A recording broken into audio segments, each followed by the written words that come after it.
Hello বন্ধুরা, আরও একটা সকালে আপনাদের সামনে চলে আসলাম। তো আজকে এখন বাজে প্রায় 7টা। তো আমাদের আজকে একটু কালীঘাট যাওয়ার কথা আছে। চলো, সবাই রেডি হয়ে গেছি প্রায়। চলো দেখাচ্ছি কে কী করছে। চলো। বউ বউ এখনও চুল আসতে যাচ্ছে, মেয়ে প্রায় রেডি। তো তাকা এইদিকে, মেয়ে প্রায় রেডি। আর এই যে ছেলেও রেডি। এই যে হয়েছে, কমপ্লিট হয়েছে। তো চলো এবারে একটু বেরোবো, নিচে বাবা মা আছে, তারপরে আবার ওখানে গিয়ে তারপরে দেখাচ্ছি। চলো, এই যে সবাই মিলে দেখো বেরিয়ে পড়লাম, এখন কালীঘাটের উদ্দেশ্যে যাচ্ছি। চলো, মায়ের মন্দিরে গিয়ে আবার তোমাদের সাথে দেখা হবে। চলো, এই যে বন্ধুরা আমরা কালীঘাটে চলে এসেছি। এই যে এই দেখো কালীঘাটে, এই দেখো বন্ধুরা কি লাইন পড়েছে। ঠিক আছে, আমাদের পুজো দেওয়া হয়ে গেছে, আমরা ভিতরে ঢুকিয়ে দিই। ঠিক আছে, এই আমরা পুজো দিয়ে নিয়েছি, আমরা ভিতরে ঢুকিয়ে দিই। আমরা সামনে থেকে মায়ের দর্শন করে পুজো দেওয়া হয়ে গেছে। তোমাদের লাইনটা দেখে, এই লাইনে দাঁড়ালে পরে আমাদের হয়ে যেত, অনেক লেট হয়ে যেত। দেখেছো সামনে একটা ভিড় দেখো। এই ইনি আমাদের পুজোটা করিয়ে দিলেন। ঠিক আছে, তো চলো, এই দেখো লাইনটা দেখো। এটা কিন্তু ভিআইপি লাইন, এটা হচ্ছে পিছন দিক দিয়ে যাওয়ার লাইন, সামনে থেকে দর্শন করার লাইন।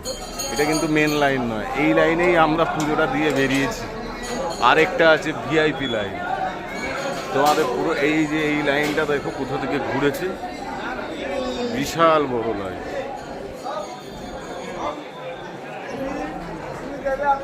দেখেছো এই লাইনটা কোথা থেকে ঘুরেছে, আরো দূরে আছে লাইনটা।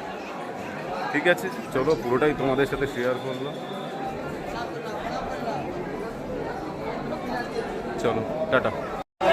এই যে এই দাদা আমাদের পুজোটা করিয়ে দিল, তাড়াতাড়ি করিয়ে দিয়েছে। ওই বললাম ভিতরে প্রচুর লাইন, সেই লাইনের মধ্যে আমাদের পড়তে হয়নি।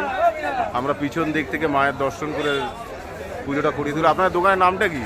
শিবশক্তি ভান্ডার। হ্যাঁ, শিবশক্তি। কতদিন? এটা প্রথম থেকেই তো রয়েছে। হ্যাঁ, অনেকদিন পুরনো।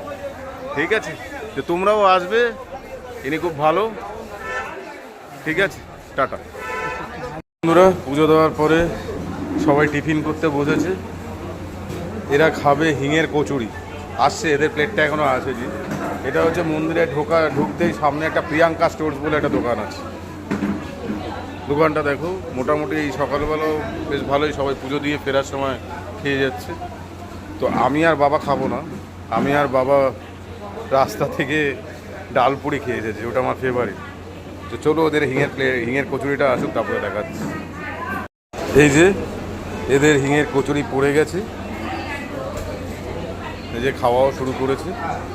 কেননা আমি তো প্রথমেই বললাম আমি আর বাবা খাবো না, কেন আমরা দুজন রাস্তা থেকে ডালপুরি খেয়ে এসেছি। এরা ডালপুরি খাবে না, এরা হিঙের কচুরি খাবে। ঠিক আছে, চলো এরা খাক, তারপরে আমরা বেরোবো। টাটা, ভালো থাকবেন, সুস্থ থাকবেন।